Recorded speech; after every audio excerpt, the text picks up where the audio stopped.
Welcome to the Marketing Millennials, the No BS Marketing Podcast. I'm Daniel Murray, and join me for unfiltered conversations with the brains behind marketing's coolest companies. The one request I tell our guests, stories or it didn't happen. Get ready to turn the up. There's a lot that you could do with psychology and advertising. And I think people have like a general knowledge of it. We were just talking about this. The most common things that I see is usually social proof or authority proof. Those are two, what we call heuristics, right? So they're mental shortcuts that most people take to make a decision. What's up, everybody? Welcome back to another episode of the Marketing Millennials. Today, I have Sarah on the podcast. She is one of the best in the biz when it comes to psychology and ads, how to integrate psychology and ads, how to integrate psychology into your creative. I'm excited to chat with her, but I'll let Sarah tell you her story of how she got into marketing quickly, and then we can get into the chat. Thank you. Oh my gosh, I'm super excited. It's going to be a good chat today. So I've been in marketing for a long time. I actually first started in marketing when I was 20, maybe 21. I'm going to be 35 this year. So like a long time, 15 some years. The interesting part was, though, I didn't actually start in the psychology field. I was like a graphic designer and a brand identity person. And I was going to school for graphic design. And I had a professor who was like, if you're good at this, you don't really have to go to school to do it. You could literally just go start working. And I was like, cool, I don't want to pay for student loans. So I dropped out of college and just started a freelance business and then did that for the next 10 straight years. And the interesting part was I oftentimes kept getting clients in the door who were like, do you know how to do WordPress websites? Or do you do SEO? Do you do email marketing? And I would always say yes, even though I had no idea how to do any of it. So I had to like go learn how to do it as you do as an entrepreneur. So I would go to the library of all places because I don't like truncated information. I need like the whole picture. Internet information is too short for me. I need like the whole thing. So I would go to the library and pick up all these marketing books. And next to the marketing section was all this like consumer psychology and economics and like all these really interesting behavioral books that are from the 80s, because that's all the library has. And so for 10 years, I just picked up all these books and just like devoured them. I couldn't get enough of it. And I didn't tell anybody I had this knowledge or knew anything about psychology until I fell into paid advertising about 4 or 5 years ago. And that's how I ended up here, I guess. First of all, that library is cool to putting psychology books next to marketing because they understand. But first of all, what does it mean to integrate psychology and ads? And then we can talk about some specific strategies on how you think you could do it. There's a lot that you could do with psychology and advertising. And I think people have like a general knowledge of it. We were just talking about this. The most common things that I see is usually social proof or authority proof. Those are two, what we call heuristics, right? So they're mental shortcuts that most people take to make a decision. So social proof, if you have that in an ad, people are going to say, oh, other people like this, so I probably will. It's just an easier way for the brain to make a decision. Now, those are two mental heuristics. There's literally hundreds and hundreds and hundreds of them that are basically global, right? So it's universal for every human. So I think it's time most marketers understand that like the psychology is everything. The colors you choose, the models you put in there, the words in particular that you use for these ads or lack thereof, all do something for the brain. Because what we're doing as marketers is trying to elicit a response from the brain of a human that's across the screens from us. So the whole thing is psychology. All of marketing is psychology, and having more knowledge about it is going to be the only way that these brands are going to win from now into the future. I think also I want to dive into a question that I know probably gets put up a lot on social and everything, but since you know that the brain works this way, and since you know that psychology works this way, how do you do it in a way that is helping the person on the other side of the screen or wherever they are seeing an ad versus manipulating them on the side of the screen? I get this question a lot because people are always very concerned that like, well, Sarah's using psychology. Does that mean you're just manipulating people? Absolutely not. You're using psychology no matter what. So like Even if you don't know you're doing it, you're still, anytime you build an ad, there's psychology built into it because you're talking to the brain. So in general, when it comes to kind of the ethics that surround using psychology in advertising, I try really hard to remember that most of the time, these consumers have been dealing with the problems that they're dealing with for literal years before they are coming to the point where they're ready to purchase something. In general, impulse purchases don't exist. The subconscious need for that particular product exists for months sometimes before they ever get to purchasing. So in general, I try really hard to remember that like the psychology is going to be in there no matter what. It's my job as a psychology-based marketer to not overstep the bounds into something that's going to make people feel negative about themselves or elicit some sort of an emotional response that's hurtful, right? So I'm not going after emotions that are going to be too triggering for people, and that's on purpose. My job is to be very careful with how I use the psychology so that people can get what they need out of life. That's the most important part. I think one thing that you just said that I want to dive into, because I think people think it's impulse and it's not, is that most impulse buys have been seeded for a while, or whether it's been seeded by marketing or seeded by just like pains you've experienced as a human being. You've needed that product, or you've had a desire for that product somehow. So could you explain like how the mind works for impulse buys and how to not elicit, but get people to dig deeper into the need or want that they have?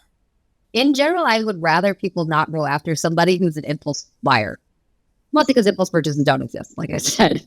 The brain is really interesting because it's basically a 3-pound organ that consumes about 20% of the glucose in your body on the daily. So almost like a third, right, of all of the sugar that you're taking into your body, almost a quarter, basically, of all the sugar that you're taking into your body every single day goes straight up to your brain to just make yourself alive and keep yourself going, right? Interestingly enough, brains in this particular culture and every culture on the planet interact with other brains on a daily basis. So everything you are interacting with, the smells, the sights, the sounds, the people you're like coming across all get recorded inside the subconscious.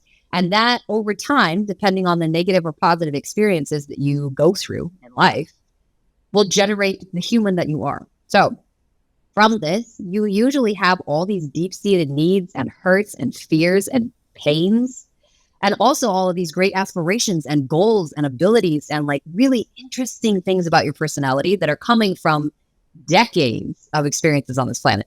So when I hear a brand who's like, well, we really want to capitalize on more impulse purchases, we really want to get a lot more people who are just going to buy, I always tell them, please don't do that, because the impulse buyer, the one that the algorithm is saying just purchased within the last like 7 days, technically isn't doing that. And so we're basically dumping money at people who might have a little bit less of a motive to stick with the brand. I don't really necessarily want somebody who's going to buy quick, because it's possible that their pain is really high at that point in time. I would so much rather buy for someone who's like, I've been dealing with this problem for decades, a really long time, and I'm ready to actually dedicate the time, energy, and financial commitment to solving it long term. That's a higher LTV customer, and that's also just a better customer in general than somebody who's just buying products left and right. Some products are one-off buys, and some products are LTV plays that you want someone to come back. So like if you have a vitamin or something like that, like obviously that's an LTV play. But if you have something that someone's going to use once and never use again, then that makes sense. But I also want to go into some tactics people could use today. So what are some, when you're building an ad, what are some, say like psychology biases that people have, or things you weave into ad creative to make the ad more successful? Pricing psychology is one of the ones that I see people shy away from, especially in advertising and marketing, mostly because people don't know what prices do to people. So they set their prices based upon what their competitors are doing or what they think they should be doing. They almost always use a 9 or a 7 somewhere in all of their pricing. And I have to come back and very gently tell people numbers do a lot to the brain. There's some serious brain activity that's happening when you're processing numbers.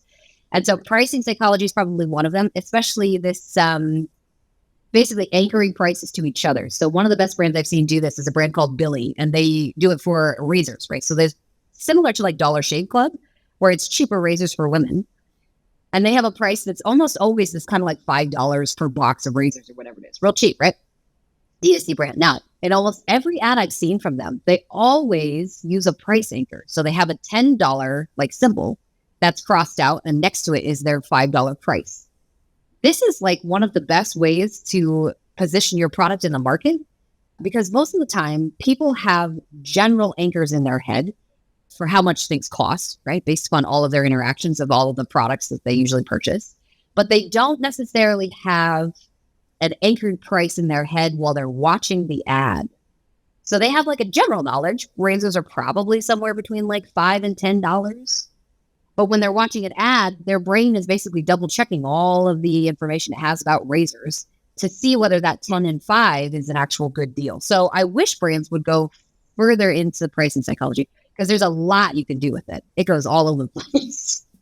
I mean, I remember I used to see, I think Dollar Shave Club had their $1, and then they would like have half a Snicker bar, or like, yeah, like they would have, like they would show, like they Anchoring. would, yeah, anchoring against things that you would buy on a daily basis. Like, oh, you could buy half a Snicker bar, or you could buy a razor for $1. What would you rather buy? Like, what would you rather buy? It's yeah. so smart too, because you don't have to just anchor to prices. I love that you bring that up. You could anchor to literally anything. I have a brand right now that's actually running a test to see if they can basically take pricing off of the website and anchor to an icon. So this is similar to a test that IKEA is running right now, and IKEA is crushing with it because they're IKEA. But IKEA basically tested in some different markets, taking off prices off all of their price tags and only using a price anchor that was related to an item somebody already knew. So they basically took tags and put like coffee cups on it. So this like table is like comparable to like 3 coffee cups or whatever it is. Because I can do the mental math in my head and say, okay, well, and I usually go to Starbucks, it's what, like $8 to $10. So this is like a $30 table.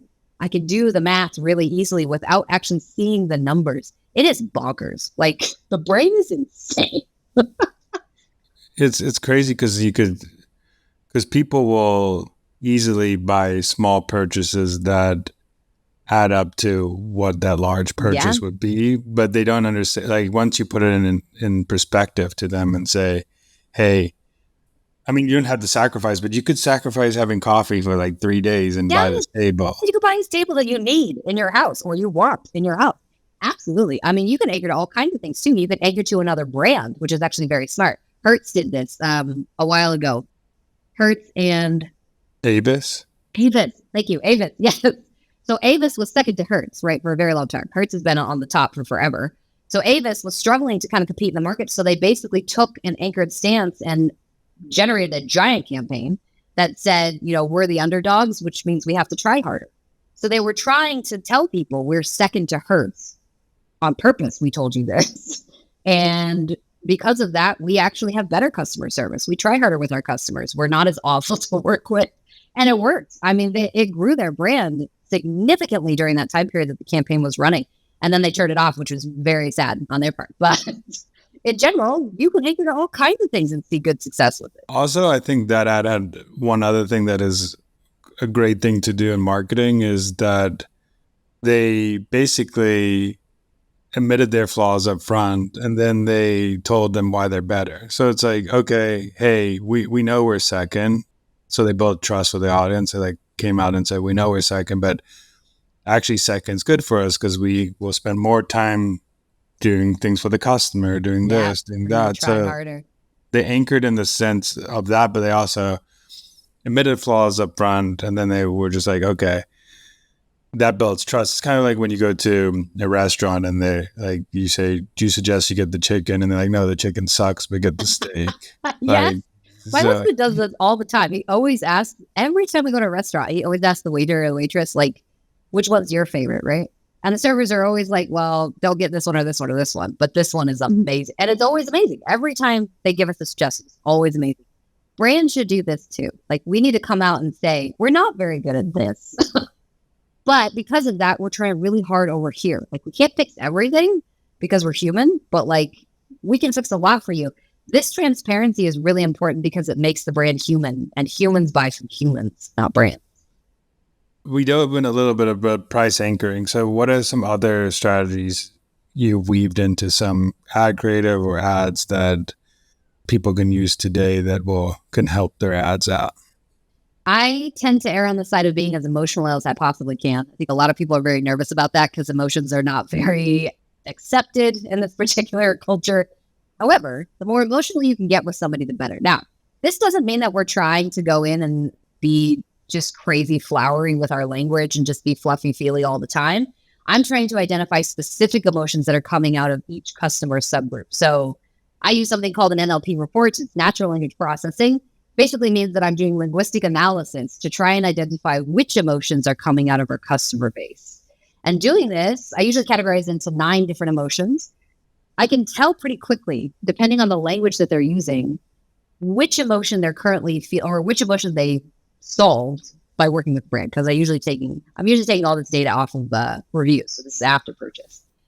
The interesting part about doing that is you can take one message and say it in 1,000 different ways. You will literally never run out of ideas for ads if you do it this way, because you're taking an emotion and displaying it in millions of different ways instead of trying to take one angle, like moms who run, dads who grill, right? Like, that's a very specific use case and fatigues so quickly, especially in today's like algorithm. So using those emotions, I think, is probably the number one thing that I would suggest first. Identify those core emotions of your customer and then challenge your team or yourself to create an ad that is like, how many different ways can I say confidence? How many different ways can I say fear? How many different ways can I say comfort? We can't just use one word. There's millions of different ways to say it. I remember reading Cashvertising. Yeah, that's a good book. I just remember that like there's like the Life Force 8 where you have like 8 basic human instincts that everybody has, which like survival, enjoyment of food and beverages, freedom of fear of pain. And if you use like that and then you combined it with common pain points that people have, like you could do a lot for in an ad if you take those two to put them together. It's very Maslow's hierarchy, right? So like all these things have to be set, and then we can get into existential needs like, growth and personal like enjoyment, those type of things. But all of the basic stuff, security, housing, clothing, food, water, like that all has to be set before we can start getting into these other kind of human emotions. The interesting part about that though is I work with a lot of brands who think that they have targeted towards an emotion, and I have to draw them back a lot because they're like, well, we're going after fear. We've told people that like, if you don't do this particular thing, you're going to lose 20% of your bone mass every year. And it's not working. Like, we're trying to push into fear and it's just not working. And I have to tell them this all comes down to behavior, because how you behave teaches people what you're going to do next, right? So if I'm working with somebody and this coworker is just constantly berating me, I can pretty much guess that tomorrow this person's also going to be kind of mean to me, right? Yeah. Just preemptive behavior. Now, this happens in markets as well. So if we have a customer base that, for instance, is looking for some sort of skincare, right? We have to understand what's the behavior that's currently happening in the market.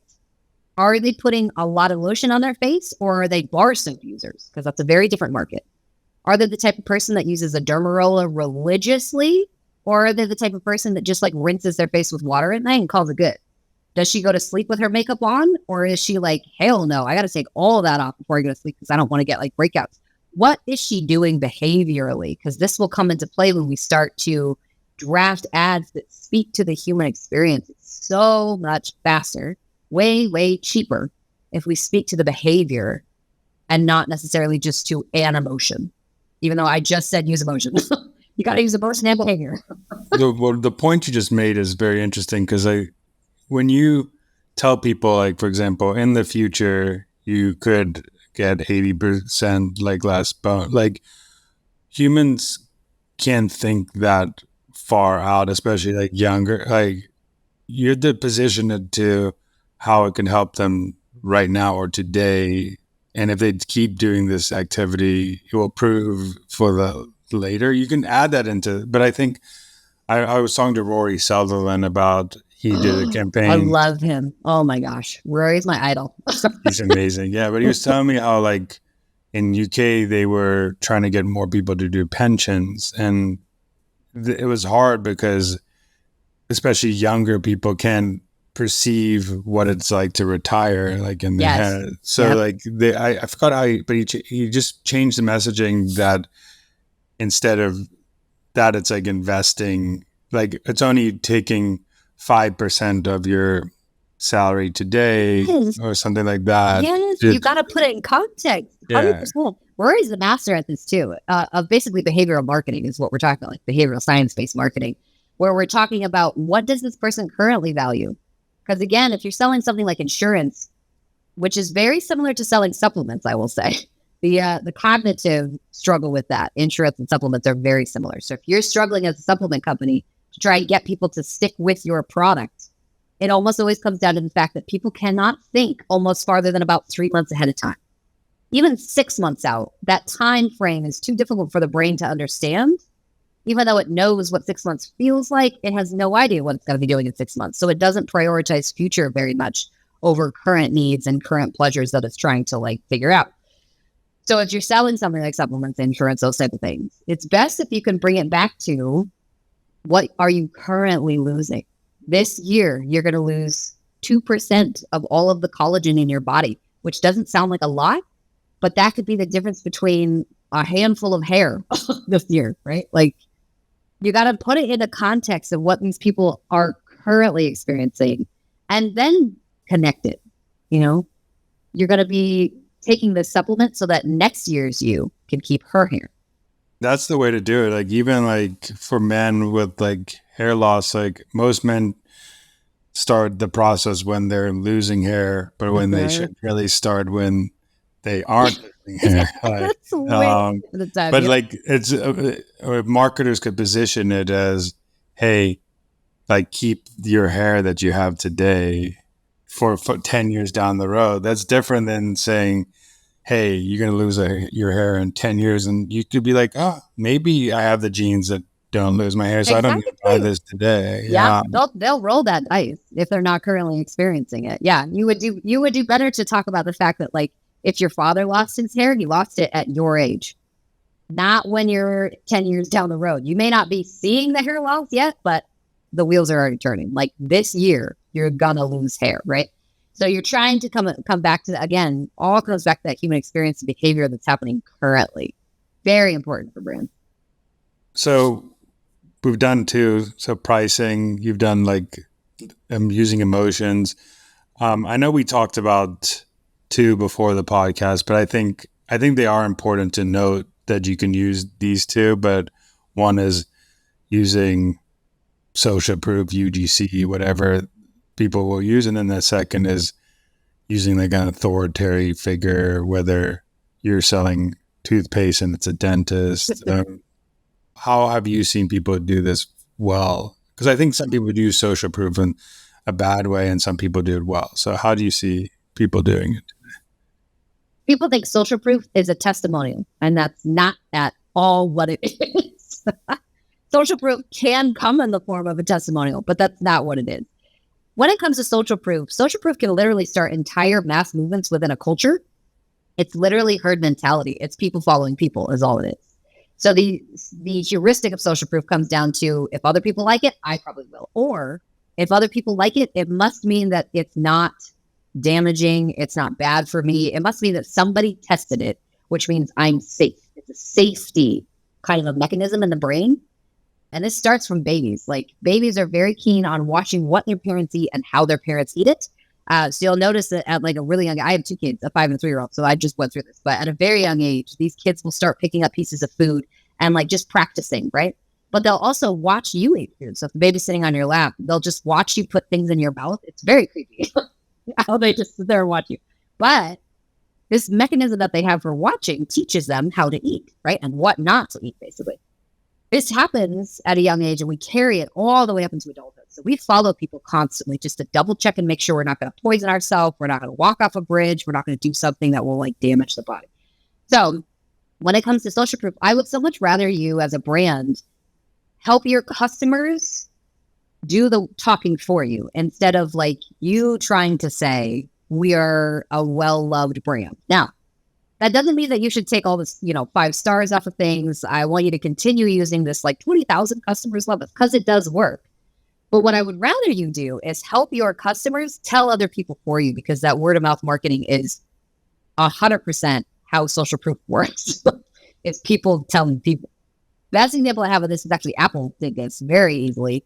When they came into the market with their iPods, it was very early on. Almost everybody had an MP3 player that was black, right? So the player was black, the headphones were black, the case was black. Everything came in this like weird gunmetal gray shade, right? Apple came in and turned everything white. All of their products were white. Their headphones were white. The cases were white. The product packaging was white. Everything was white. So now people started to see as they were walking along the roads and like with their friends and out in the stores that everybody was wearing these white headphones and had these white products. So they stood out. That is social proof, not necessarily testimonial. People walking around with the product was enough social proof to boost the numbers exponentially. Yeah, testimonials is one out of a thousand ways. And also, even though you're writing a testimonial, it could be targeting, if it's to say the testimonial was from this person that doesn't match who I am in a person, Yeah, I'm not going to buy. So exactly. it's better. It is actually better off to show like, hey, we're 4.7 stars and we have 21.7 thousand, whatever. Because like the more people see, they follow those people. But I like the Apple examples. Apple does also how Apple did. They purposely made like the Apple logo on Macs like face outwards, and not like when you close them, it looked bad. But they didn't care about like what you look. They They want what cared. other people saw. Oh, the Apple's real. I could study Apple all day long because they made very strategic decisions about what other people thought about your product, not what you thought about it. Because they knew that humans are so sensitive to what other people think about us. That's very deep, very deep. So on the opposite side, for anybody that's going to authority proof, this one is hard. Authority proof is very hard to get right because you can't just say 9 out of 10 dentists recommend this. You can't just say that anymore. Mostly because it's only going to work for a small subgroup of people. And here's the reason why. Depending on the market you're in, authority proof may not be trusted. And I've had to work with quite a few brands on like helping them understand this concept. If you're in any sort of medical field that has anything to do with a generalized doctor or anybody that you see on a consistent basis, right? So family doctors, you're probably going to struggle a little bit with customers trusting this doctor recommended thing. Because in this country, at least in the US, the medical field is a very politically charged concept. However, on the opposite side, for like a physical therapists are not usually, they don't have a lot of stigma around them, right? People trust their physical therapist, usually. So it depends on the industry you're in.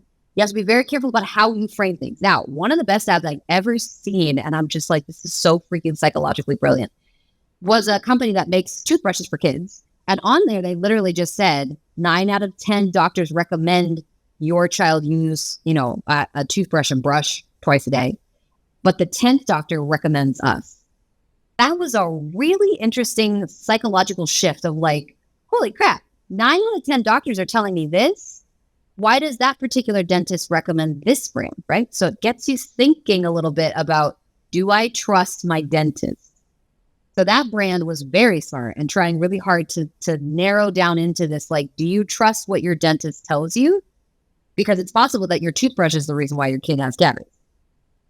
Even an authority could be a creator or influencer that it doesn't even have to be a dentist. Like, okay, I use this toothbrush for my kids every single day. Exactly. Like, that's not even a dentist, but like this influence, like for you, for example, your 2 kids, like if you I bet you told your friends like, hey, this toothbrush that I'm using my kids are using it every day. They're brushing their teeth. It's amazing. Yep.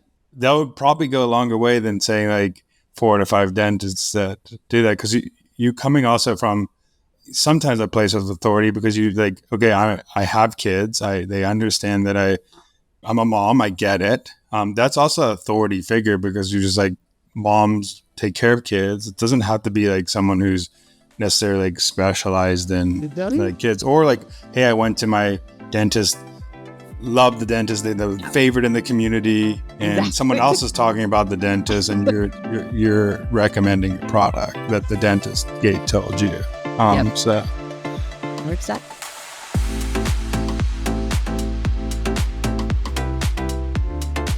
is there any other like takeaways that you've seen that you want to tell the audience, that like, hey, or anything that you want to say to the audience, like, that they should do today in their advertising that can change a game, even if it's like a small little tweak? This is something interesting that doesn't have to do with advertising, but it's something that I constantly tell people to check. Double check what your buttons say on your landing pages in particular. I have a brand that I just worked with that had the message of like, get a quote, right? Or like, find out if you, what did they say? Find out if you qualify was the button that they had on their website, because some of their brand was running through insurance, right? And so I challenged them on it, and I was like, I think this button is scaring people. It sounds weird, but people are freaked out when they see that button. So they changed it to literally just like get started, drastically increased the performance of those pages. So second guess everything you think is standard in the industry, because sometimes what you think is going to be beneficial for performance might actually be changing the behavior of the people that are coming on a page. It's little things that people get attuned to. And this stems down into, again, some neuroscience and psychology. Everything that you interact with gets interpreted by the brain within milliseconds. You don't even know it's happening most of the time. 95% of our processing power comes through that subconscious mind, the mind we can't control. So most of the time you are running on autopilot. The rest of the time you're making very logical, like very calculated decisions, but that doesn't come into play unless you're forced into a situation that isn't common. So in general, I say double check things. Like you gotta be very careful with how you're presenting the information. Isn't there also like a bias? I don't know the exact bias, but isn't there a bias that humans like finishing what they started? So like even like get started is like a different, because like learn if you qualify means I have to start something, but then I don't know if I'm going to get a result. But get started is like, oh, if I get started, I have to finish this today. Exactly. Yeah. People really hate it when they get into like a little bit of a loop, right? And they don't get to finish it. This happens a lot with copy. It's called an open loop. So if you say, oh my gosh, you'll never guess what I just heard, your brain goes, what? Like, what did you hear? I need to hear what it is. It might be the dumbest thing ever. Like they have donuts 50% off today, right? It doesn't matter what the information on the tail end is. Open loops are very intense for the brain. It wants to know. So this happens everywhere in paid advertising, on landing pages, all over the place. Humans hate unfinished things. So if you can get that process of like get started, what do they call this? It's basically sunk cost fallacy, right? Well, I've already put time into it, so I might as well finish it. Exactly. You got the exact one I was looking for. The last question I have for you is, what is a marketing hill you would die on? In general, it doesn't matter what type of ad you run. Branded ads, ugly ads, cost caps, ASC. It literally doesn't matter what type of structure you try and put around that ad. The only thing that's making people purchase is the emotion inside it. That's it. I remember a quote that stuck with me. I forgot who said it, but like the advertisement is the targeting. And people have got back to this with like iOS 14.5, that they just running broad ads and letting the creative. But if you have a good ad that targets has emotion, has great copy, great creative, it's going to perform 10x better than 100%. You trying to tweak the system. Maybe 10 years ago, you could target perfectly and get purchases, but not anymore. It's not going to work. It used to be very technical. All of the metrics that were in account used to tell you what your targeting was doing, the actual in-platform. Who were you targeting? Did you turn off any of your like previous customers? What were your like lookalikes doing? It used to tell you technical things. Now it only tells you what the creative is doing. And if you don't know how to interpret that, it's time to learn because it's only going to get worse. I mean, Google's eventually, they keep swearing they're going to do it and they haven't done it yet. Google eventually is going to take out cookies, and then that's going to drastically affect how our pages perform, right?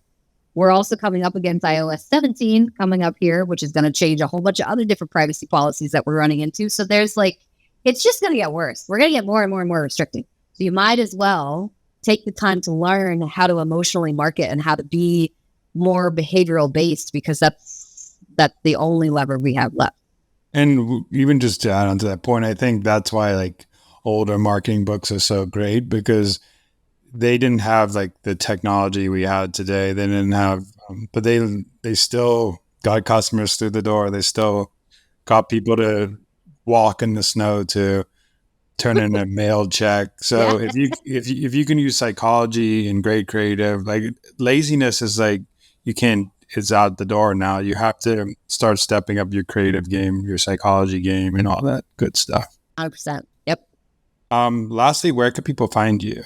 Where could people I find am usually on Twitter, literally all day long. So you can go follow me at Sarah Levinger. I'm on LinkedIn at Sarah Levinger. And I also have like a YouTube that's got one video on it. So you can go watch my one video on YouTube. I'm hoping to have more time to like build that up. I also have a newsletter though, if you guys want to. As far as I know, this is the only creative strategy newsletter in the industry right now. And I'm doing all tactics. So none of it is theory. It's 100% use cases every single week. It takes me 3 hours to write it. So please subscribe. That one takes a while. But yeah, I'm giving away free ads over there. So if you want a free ad, go subscribe. Well, that sounds like a good deal right there. I like tactical newsletters where you can get in specific. So I think if you need to dive in, go. Sarah is known as one of the best in the industry. So that's Thank you. Just from what I've social proof on Twitter, where yeah. But thank you so much for joining. I appreciate it. This was so fun. Thank you. Thank you so much. Thanks so much for listening. Tune in next week to hear more great insights from marketing's coolest operators. If you haven't already, please consider subscribing to the Marketing Millennials podcast and giving it a 5-star rating. It helps bring more marketers into our community.